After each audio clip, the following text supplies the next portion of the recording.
어, 세계 인구 총조사에서 2020년에 그 통계를 보니까 세계 인구가 78억이에요. 대한민국은 5천만 좀 넘고, 근데 78억 대는 엄청난 숫자 중에 내하고 얼굴 똑같은 사람 있을까요? 없어요. 얼굴 똑같은 사람이나 성격이 똑같은 사람이 하나도 없어요. 어떻게 이럴 수가 있을까요? 제가 여러분에게 여러 번 얘기했습니다만은 참 하나님의 오묘한 그 은혜가 여러분이 요게 사람 얼굴 요거만 조그마한 A4 용지밖에 안 되는 요만한 얼굴이 거기에 눈 두 개, 코 하나, 입 하나, 그리고 이렇게 만들었는데 78억 되는, 건 80억 되는 인구 중에 나하고 똑같은 얼굴이 없다. 여러분이 그림을 그렇게 그리면, 여러분이 A4 용지에 사람 얼굴을 동그랗게 그려놓고 하면, 자, 100장 그려보세요. 그 다음에는 비슷한 얼굴이 자꾸 나와요. 근데 거의 80억 되는 세계 인구에 똑같은 얼굴, 목소리, 피부 색깔, 이게 성격 똑같은 게 없다. 어떻게 이럴 수 있을까요? 더 기가 막힌 거는 요거는 그래도 좀 크다 칩시다요.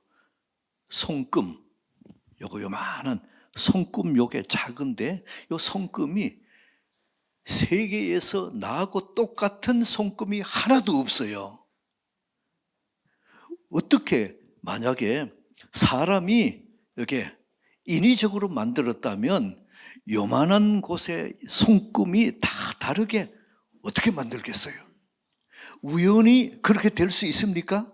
없어요. 하나님의 창조의 이 모습입니다. 여러분이 하나님이 만드시는 모든 것은 완전합니다. 그러면 사람이 얼굴도 다르고 성격도 다르고 모든 게 다 다른데, 그럼 마음대로 만들었느냐? 아니, 뭔가 비슷한 유형은 있을 거예요. 이걸 발견해낸 것이 뭔가 하면 동양의학에서는 체질로 구분합니다. 서양 심리학에서는 기질로 구별해요. 그래서 누가복음 강의하다 오늘은 이쪽으로 잠깐 옆으로 와서 체질과 기질이 무엇이며 우리가 어떻게 다른가, 어떻게 구별한가, 나는 도대체 어디에 속하며 내가 왜 이렇게 실수도 하고 또 잘한 것도 있고 왜 그런 일들이 일어나는가에 대해서 조금만 살펴봅시다. 사람을 이해하는 데 굉장히 도움이 돼요. 동양의학에서 체질로 보는데 사상 체질은 4가지, 태양, 태음, 소양, 소음으로 나누어요.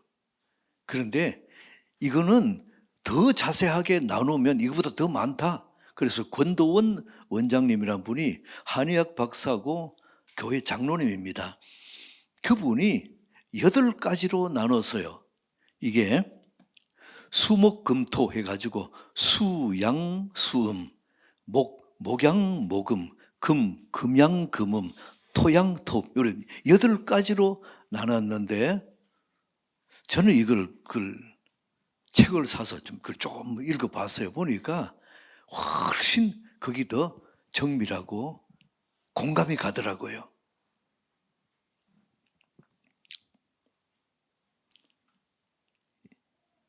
그래서 한의학에서 이걸 가지고 체질을 따라서 한약재를 쓸 때에 상수도와 하수도로 나누거든요.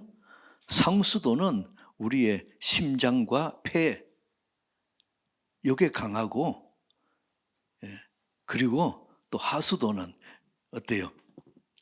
장과 신장 이쪽 중심으로 그래서 한약 제조할 때 이걸 중심으로 약을 조제한다고 합니다. 근데 서양 심리학에서 기질로 따지는데 기질은 요 네 가지예요. 네 가지. 자, 저를 따라 봅시다. 다혈질, 담즙질, 우울질, 점액질. 히포크라테스로부터 출발해가지고 이걸 가지고 사람의 이렇게 성품이나 모든 것이 이해를 하는 이런 겁니다. 그래서 이걸 뭐 전문적으로 뭐 여러분들이 연구할 필요도 없고 그렇구나. 그래서 내 성격이 내 기질이 그런 걸 좋아하고 이런 걸 싫어하고 하는구나. 조금 이해가 되는 그러한 것입니다. 그래서 오늘은 기질에 대해서 조금 더 살펴보고자 합니다. 기질은 한 번 더 네 가지 뭐라고요? 다혈질, 담즙질, 우울질, 점액질입니다. 그 표를 한번 내보세요. 그래서 다혈질의 장점이 뭐며 단점이 뭔가, 담즙, 우울, 점액질을 그걸 이렇게 비교해 보면서 조금 이렇게 오늘은 설교 시간이지만은 여러분 상식을 이해하는 데 굉장히 도움이 될 거예요. 다혈질의 장점은 성격이 낙천적입니다. 그리고 생동감이 있어요. 자기 마음에 이거다 생각하면, 마음에 이거다 하면 몸이 먼저 뛰어나가는 사람이에요. 그리고 얼굴에 표정이 다 나타나요. 그 사람 얼굴을 보면 생각이 지금 무슨 생각을 하고 있다 다 드러납니다. 모든 문제를 긍정적으로 봐요. 그리고 성격이 아주 다정다감합니다. 어려운 사람 보면 동정심이 많아요. 대신에 의분이 많아가지고 화를 또 잘 내요. 이게 제자들 중에, 예수님의 12제자들 중에 다혈질 누군 것 같아요? 베드로, 맞아요. 베드로가 이 기질이에요. 그리고 담즙질은 아주 의지가 강합니다. 그리고 계획하고 추진력이 굉장히 좋아요.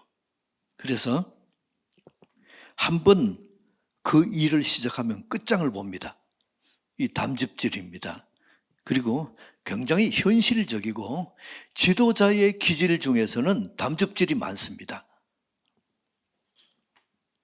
자기 실패를 인정을 잘 안 해요. 그리고 계획한 일이 이루어질 때까지 꾸준하게 계속합니다. 이 담즙질의 장점입니다. 그리고 우울질. 우울질이니까 뭐 이게 잘못 오해하기 쉬운데, 우울질의 장점은 예민하고 완벽주의입니다. 그리고 분석적이고 친구를 잘 못 사귀어요. 그러나 사귀면 평생 갑니다. 성실합니다. 남 앞에 나서기를 싫어합니다. 그래서 뒤에서 보조하고 도와주면서 만족하고 기뻐하는 이런 성격이 우울질인데, 대신에 이 우울질에는 내가 해서 할 수 없는 일은 결코 안 합니다. 안 맞습니다. 근데 우울질 중에는 천재가 많아요. 아주 머리가 비상해서 이 천재가 많은. 그래서 우울질에는, 이 담즙질에는 이 사도 바울이 이거고, 우울질에는 야고보가 이쪽에 속합니다. 점액질은 조용하고 냉정합니다. 그래서 어떤 일을 결정할 때 이렇게 냉정하게 분석하다 보니까 좀 느릴 수가 있어요. 빨리 결정을 잘 못합니다. 다른 사람의 얘기를 잘 들어줍니다. 그리고 어느 것이 효과적인지도 잘 분석해요.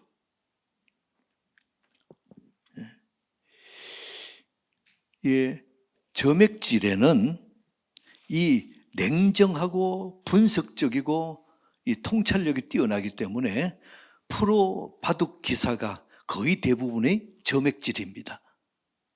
이런 기질을 우리가 이해하고 보면 그분이 저런 곳에 좋아하구나, 이게 기질을 이해할 수 있죠.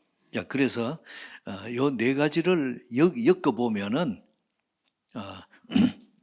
우울질은 발명을 하고 새로운 것을 개발하고 발명을 하고, 담즙질이 생산을 하고 꾸준하게 이게 이루어 나가고, 그리고 다혈질이 판매하고, 다혈질이 활기차니까 판매 맡기면 돼요. 그러나 점액질은 어때요? 조용하고 냉정하지만은 효과적인 방법을 잘 찾습니다.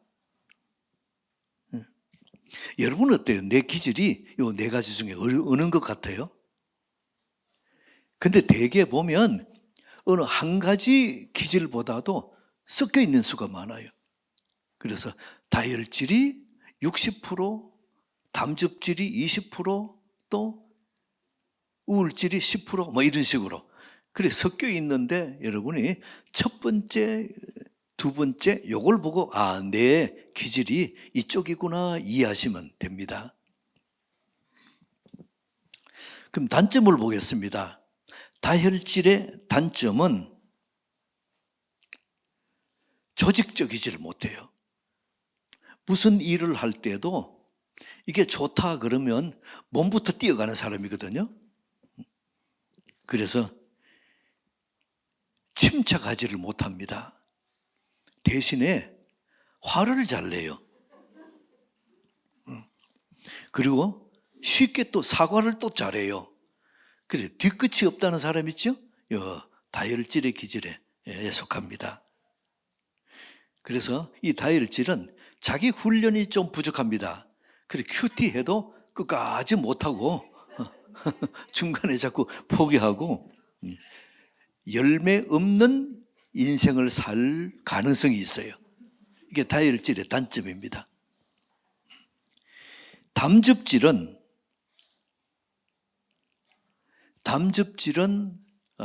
단점은 어떤 일을 계획하고 추진을 잘합니다. 그런데 추진하는 과정에 내 앞을 막거나 반대하면 화를 잘 내요. 그래서 한번 화를 내면 이 마음에 품고 있어요. 서로 화해하고 푸른 것 같아도 내 마음에 남아있는, 그게 이제 담즙질입니다. 담즙질인데, 그런데 이 담즙질은 도덕적인 그런 기준이 잘 잡혀 있지 않으면은 파렴치 범죄자가 될 가능성이 있어요. 대개 독재자가 담즙질인 경우가 많습니다.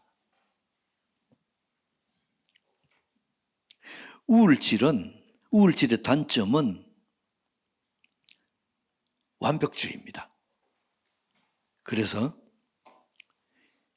심사숙고하다가 때를 놓치는 경우들이 자주 일어나요. 그 성격이 우유부단합니다. 또 피해의식이 많아서 다른 사람이 얘기하는데 둘이 얘기하는데 내가 지나가면 얘기 또 그친다. 그럼 내 얘기하고 있었나? 이렇게 의심하는 이게 이제 우울질인데, 부정적이고 비판적인데 다른 사람의 단점을 잘 봅니다. 겉으로는 온화해요. 그러나 속으로는 염려 근심하고 한숨이 많아요. 이게 우울질입니다. 그러나 우울질은 천재성을 발휘해가지고 멋지게 인생을 살든지 아니면은 우유부단해서 끌려가든지 둘 중에 하나예요. 자, 점액질의 단점은 의욕적이지를 못합니다. 이게 가장 약점이 생각도 빠르고 판단도 잘 하는데 의욕적이지를 못해가지고 이렇게 주춤주춤하면서 자꾸 살펴보다가 때를 놓치고, 자, 이게 점액질입니다. 어떤 일에 대해서 이게 좋은 장점을, 방법을 발견해내는 데는 탁월해요. 잘 발견해냅니다. 그러나 비판적입니다. 다른 사람이 그걸 계획해가지고 꿈에 부풀어가지고 막 있으면 거기다 찬물을 끼얹는 사람, 이게 점액질입니다. 그래서 기질은 섞여 있습니다. 나는 다혈질이야. 아니에요. 다혈질 중에서 우울질도 섞여 있고 담즙질도 약간 섞여 있고, 그래서 내게 많이 드러나는 기질이 어느 쪽인가. 그래서 4개 중에서 1, 2번을 쭉 순서를 해보고 1, 2번 앞선 거를 내 기질로 보시면 이해가 빠를 것입니다. 자, 로마서 6장 보겠습니다. 로마서 6장 12절. 자, 시작. 그러므로 너희는 죄가 너희 몸의 사욕에 순종하지 말고, 그 다음에 13절. 또한 너희 지체를 불의의 무기로 죄에게 내주지 말고 오직 너희 자신을 죽은 자 가운데서 다시 살아난 자 같이 하나님께 드리며 너희 지체를 의의 무기로 하나님께 드리라. 자, 요거를 이렇게 바꾸어서 다시 읽어보세요. 또한 너희 지체, 기질을 불의의 무기로 죄에게 내주지 말고 오직 너희 자신을, 너희 기질을 죽은 자 가운데서 다시 살아난 자 같이 하나님께 드리며, 자, 제일 밑줄에 너희 지체, 너희 기질을 의의 무기로, 의의 악기로 하나님께 드리라. 제일 밑줄에 저를 따라봅시다. 너희 기질을 의의 악기로 하나님께 드리라. 이게 뭔가 하면 기질은 잘 변하지 않습니다. 그런데 충동대로 살지 말고 너희 기질을 의의 무기로, 의의 연장으로, 의의 악기로 하나님께 드리라. 자, 악기를, 연주자를 하나님 앞에 드리면 하나님이 연주하게 하라 이겁니다. 우리가 악기는 좋은데 연주를 잘못하면 소리가 제대로 안 나잖아요. 근데 악기는 별론데 연주자가 연주를 멋지게 하면 또 아름다운 소리가 나거든요. 그래서 악기가 좋으냐 나쁘냐 탓하지 말고 연주자가 누구냐 이걸 보라는 겁니다. 이런 유명한 일화가 있습니다. 이탈리아의 길거리에서 한 거지가 바이올린을 켜고 있습니다. 그런 걸 여러분 많이 보셨죠? 모자 앞에 놔두고 악기 연주하면 지나가는 사람이 동전 하나씩 던져주고 하는. 그래서 보니까 동전이 뭐 서너 개밖에 없어요. 근데 악기 소리가 별로 신통찮아요. 지나가던 50대의 아주 깡마른 신사가 보더니만 그 바이올린 잠깐 빌릴 수 없습니까? 그래서 그 거지가 줬어요. 그분이 서서 바이올린 연주를 하는데 지나가던 사람들이 이거 누가 연주하지? 돌아보고는 거기로 오는 겁니다. 끝나자마자 막 박수를 쳐요. 한 곡 더. 그래서 두 번째 곡을 연주를 했는데 사람들이 환호를 하면서 박수를 해요. 그럼 한 곡 더 세 번째 곡을 연주했습니다. 그랬더니 사람들이 눈물을 흘리는 겁니다. 그러고는 사람들이 그 모자에다가 동전도 넣다가 이제 지폐도 던지고 뭐 이렇게 수북하게 쌓였어요. 그리고는 그분이 거지에게 이 바이올린을 주고는 말없이 떠나버린 거죠. 이분이 누군가 하면 바이올린의 마술사라는 파가니니입니다. 악기는 시원찮았어요. 거지가 연주할 때는 시원찮았어요. 그러나 파가니니가 연주했더니 사람들이 환호하고 눈물 흘리는 이런 명연주가 되어지는 겁니다.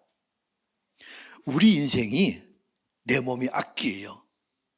내가 연주하면, 내가 실수투성이고 내가 넘어지고 화도 잘 내고 부족한 내가 내 몸을 연주하면 신통찮거든요.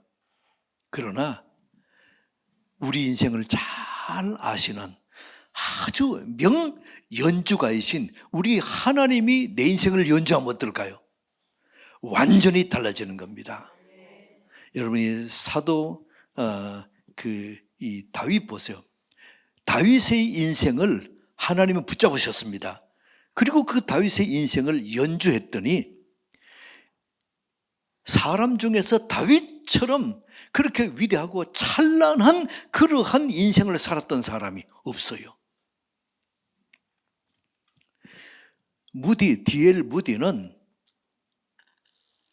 초등학교 5학년 중퇴가 학력전부답니다. 그래서 무디는 졸업장이 없어요. 근데 5학년 중퇴하고 나서 구두 수선 공장에 취직을 했습니다. 근데 한 가지 조건, 그 공장에서 주일날은 교회 가라. 이 조건 하나에 취업을 시킨 겁니다. 그 D.L. 무디가 그때부터 교회 열심히 다니며 말씀을 듣고 양육받았습니다.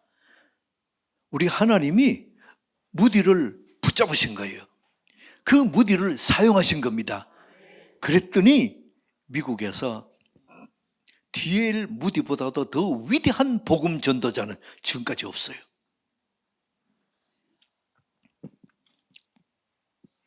하나님이 무디를 연주하신 겁니다. 허드슨 테일러가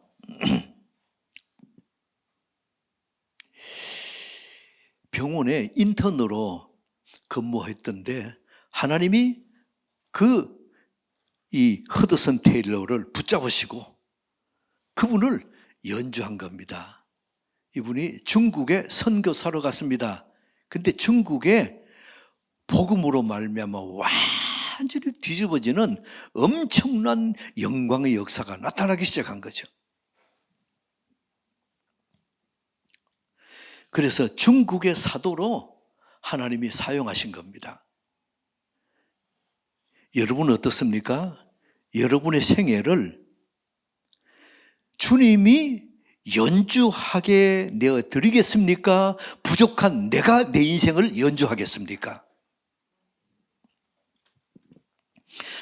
주님께서 여러분 생애를 연주하시면 그때부터 여러분 인생은 걸작이 되어집니다.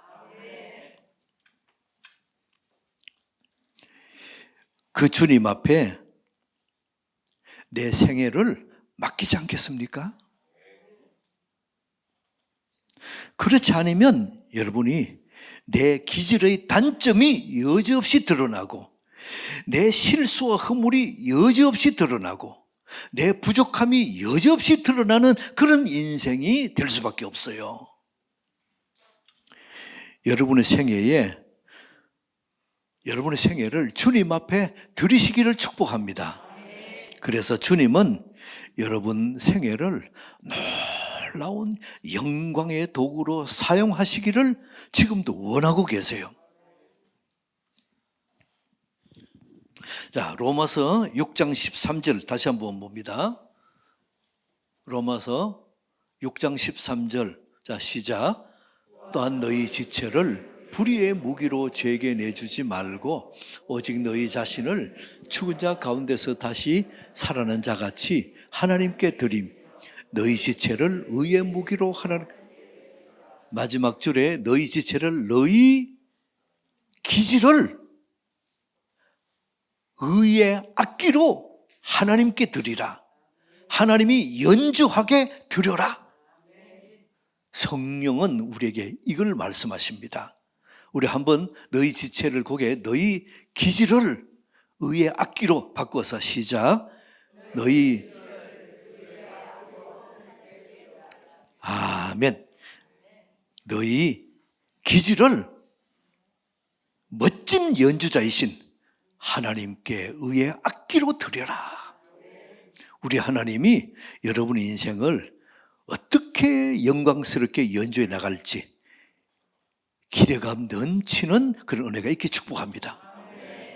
하나님 아버지, 내가 내 인생을 연주하지 않게 도와주옵소서. 내 고집대로 살지 않게 도와주옵소서. 내 인생을 주님께 맡깁니다.